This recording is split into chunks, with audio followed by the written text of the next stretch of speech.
My brother slept on a broken cot for 4 years so I could have the only real bed in our apartment, and I didn't find out until his back gave out at 31.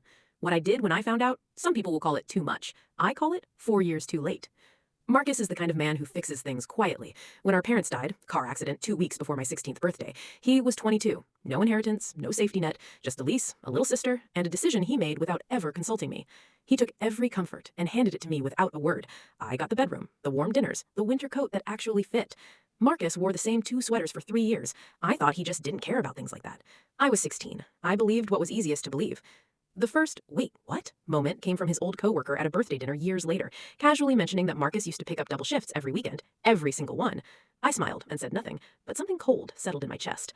The second hit harder. Moving his old boxes last spring, I found a receipt, a brand new bedroom set, my name written on the delivery note in his handwriting, dated 3 weeks after the funeral. He had spent his entire first paycheck on my comfort. That was the moment. I didn't say anything to Marcus, not yet. I spent 2 months planning, quietly, carefully.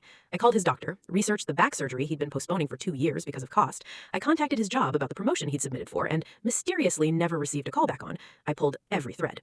Then I booked a dinner, just us, said it was his birthday, told him to dress nicely. He walked in and found a paid surgery confirmation, a down payment on an apartment in his name, and a letter I'd written at 2 a.m. that I will never read aloud to anyone. He didn't speak for a long time. Then, you didn't have to. Marcus, you always say that.